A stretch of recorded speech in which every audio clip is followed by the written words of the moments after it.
نے ہر انسان کے ساتھ ایک محافظ فرشتہ پیدا کیا ہے، اور اگر وہ محافظ فرشتہ انسان کے ساتھ نہ ہو، شیاطین انسان کو ویسے مار ڈالیں، انسان کو قتل کر ڈالیں، اگر اللہ نے حفاظت کے لیے فرشتہ معمور نہ کیا ہو۔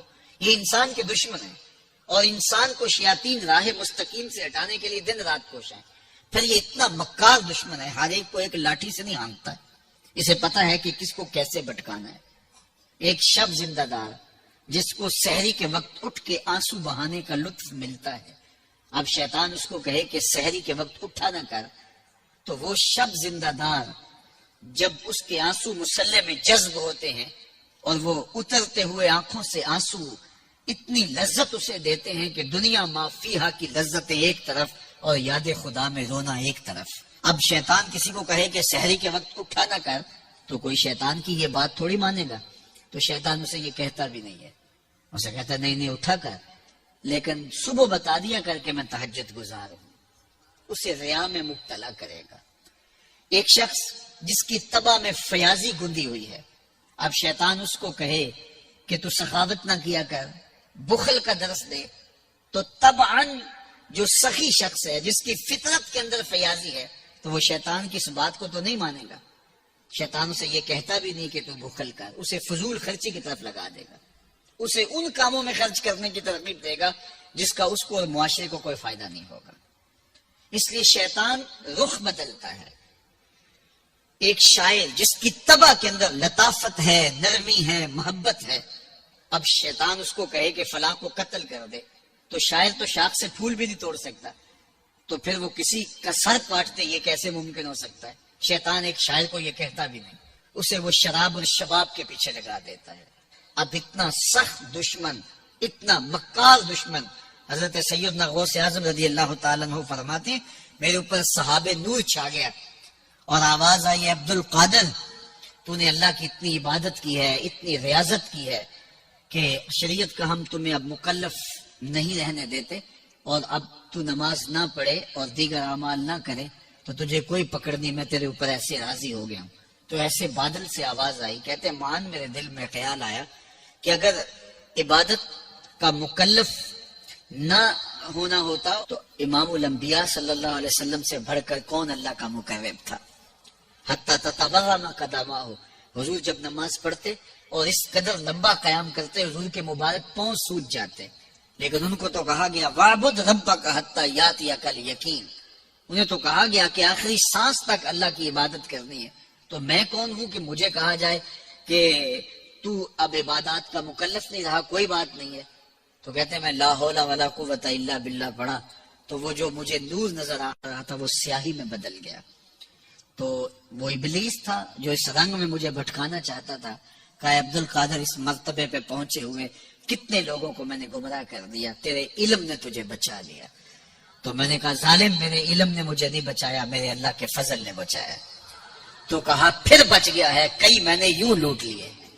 تو اتنا مکار دشمن ہو جو ہمارے اوپر مسلط ہے اور دن رات کوشاں ہے ہماری متاع عمل لوٹنے کے لیے، متاع ایمان لوٹنے کے لیے، تو پھر مجھے بتاؤ کہ ہم کیا غافل ہو کے بیٹھیں گے؟ ایسے ناپاک وجود کا مقابلہ کوئی آسان ہے جو ہماری متاع عمل لوٹتا ہے، متاع ایمان لوٹتا ہے، ہمیں عمل کرنے نہیں دیتا، کرے تو وسواس ڈال رہا ہوتا ہے، کرنے تو ریا میں اور تکبر میں مبتلا کر کے، عجب میں مبتلا کر کے کیا ہوا عمل بھی لوٹ لیتا ہے۔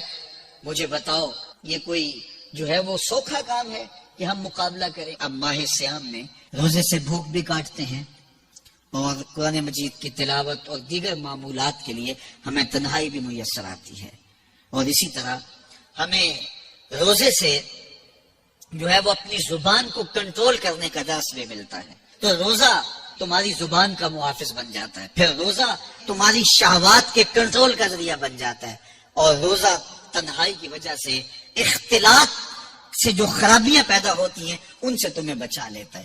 تو گویا ماہ سیام اللہ تعالیٰ کی رحمتوں کا ایک روپ ہے، اور یہ ایک مہینے کا تربیتی کورس ہے جس کے ذریعے سے ہم اپنے باطن کی صفائی کر سکتے ہیں اور اندر کی غلاستیں، اندر کے میل کو چیل بٹا سکتے ہیں۔ ارشاد فرمایا جو اللہ سے ڈرے اللہ اس کے لیے راستے کھول دیتا ہے، اور اللہ اس کو وہاں سے دیتا ہے جہاں سے اسے گمان بھی نہیں ہوتا۔ وَمَن يَتَوَكَّلْ عَلَى اللَّهِ فَهُوَ حَسْبُهُ، اور جو اللہ پر بھروسہ کرے اللہ اس کے لیے کافی ہو جاتا ہے، اس کی ضروریات کا وہ خود کفیل ہوتا ہے، اور اس کے کام اس کے ذمہ کرم کے ہوتے ہیں، وہ ہو کے دیکھے اس کا۔ تو جو اللہ سے ڈرے اللہ اس کے لیے راستے بناتا ہے۔ حضرت عوف بن مالک رضی اللہ تعالی عنہ الاشجعی حضور کی خدمت میں حاضر ہوئے اور عرض گزار ہوئے کہ میرا بیٹا سالم مشرکین کی قید میں ہے اور میں فاقوں کی حالت میں ہوں، تو فرمایا آل محمد کے پاس ایک سیر جو ہیں، بس اس کے علاوہ ہمارے پاس بھی کھانے کے لیے دنیاوی اسباب نہیں ہیں۔ کہا صبر کرو اور اللہ سے ڈرو، اور لا حول ولا قوت الا باللہ کثرت کے ساتھ پڑھو۔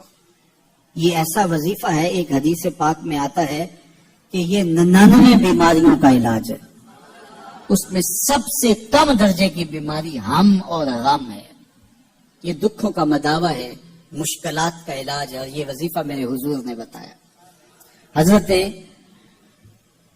ابو ذر غفاری رضی اللہ تعالیٰ عنہ کو حضور نے 5 چیزیں بتائی تھی، ان میں سے 5ویں چیز یہ تھی کہ ابو ذر کثرت کے ساتھ لا حول ولا قوت الا باللہ پڑھا کرو۔ فرمایا عرش الہی کے نیچے ایک خاص خزانہ ہے، یہ وظیفہ وہاں سے آیا ہے، یہ زندگی میں معمول بنا لو، جب پھنس جاؤ مشکلات میں آ جاؤ تو لا حول ولا قوت الا باللہ پڑھو، اللہ راستے کھولے گا۔ تو حضور نے 3 چیزیں فرمائی، اللہ سے ڈرو، صبر کرو، اور کثرت کے ساتھ لا حول ولا قوت الا باللہ پڑھو۔ وہ فرماتے ہیں کہ میں یہ عمل شروع کیا، اب ایک گھر میں بیٹھا ہی تھا کہ دروازے پہ دستک ہوئی، تو میں اٹھا کہ دروازہ کھولوں دیکھوں کہ کون ہے، تو دروازہ کھولا، دیکھا میرا بیٹا کھڑا ہے اور اس کے پیچھے 100 اونٹ کھڑے ہیں۔ تو میں نے کہا کہ تم اور یہ اونٹ؟ کہا مجھے موقع لگ گیا، میں ان کی قید سے بھاگ آیا اور آتے آتے ان کے 100 اونٹ بھی ہانک لایا ہوں۔ وَيَرْزُقْهُ مِنْ حَيْثُ لَا يَحْتَسِبُ، وہ تمہیں وہاں سے رزق دے گا جہاں سے تمہیں گمان بھی نہیں، اس کے ہو کے تو دیکھو۔ اللہ اکبر، اللہ کے ہو جاؤ تو پھر وہ تمہاری ضرورتوں کا کفیل ہو جائے گا۔ فرمایا حضرت عبداللہ ابن مسعود رضی اللہ تعالیٰ عنہ نے کہ کسی شخص کو فقر و فقر آ جائے تو وہ لوگوں کو بتائے کہ میں آج کل بڑے مشکل حالات میں ہوں، ہر وقت لوگوں کو بتاتا رہے تو اس کی مشکل بڑھے گی، اس کی مشکلیں آسان نہیں ہوں گی اس طرح۔ اور اگر وہ اپنی اس مشکل کو کسی سے شیئر نہ کرے بلکہ مصلی بچھا کے اپنے رب سے کہے کہ مالک فقر و فاقہ آ گیا ہے اور اس کا علاج تیرے پاس ہے، اس مرض کا مداوع تیرے پاس ہے۔ تو حضرت عبداللہ ابن مسعود فرماتے ہیں کہ رسول کریم نے فرمایا جلد یا بدیر اللہ اس کو مالا مال فرما دے گا۔ یہ بھی کبھی کر کے دیکھو، مشکل آ جائے، فاقہ آ جائے، مصیبت آ جائے، کسی سے نہ کہو، صرف اپنے رب سے کہو، پھر دیکھنا اس کی کرم نوازیوں کمی کیسے برستا ہے۔ فرمایا اللہ پر بھروسہ کرنے کا جو حق ہے اگر وہ تم ادا کر دو، وہ تمہیں ایسے رزق عطا کرے جیسے پرندوں کو عطا کرتا۔ ہم تو دکان پہ جانا ہوتا ہے، فیکٹری پہ جانا ہوتا ہے، ہم اپنے کاروبار پہ جانا ہوتا ہے، نوکری پہ جانا ہوتا ہے، مزدوری پہ جانا ہوتا ہے، ہمیں پتہ ہے کہاں آج صبح جانا ہے، لیکن پرندوں کو کوئی پتہ نہیں ہوتا کہاں جانا ہے، راس المال بھی نہیں ہوتا، لیکن صبح نکلتے ہیں، شام کو کبھی بھی خالی پیٹ نہیں آئے۔ بن توکل پنچھی اڑ دے، خرچ نہ پلے زیرا ہو۔ گھر سے خالی پیٹ نکلتے ہیں، جب واپس آتے ہیں تو پیٹ بھرے ہوئے ہوتے ہیں، اور پھر جو ان کی ضرورت ہوتی ہے اللہ وہ ساری ضرورتیں پوری کرتا ہے، جو ضرورت ان کی ہوتی ہے۔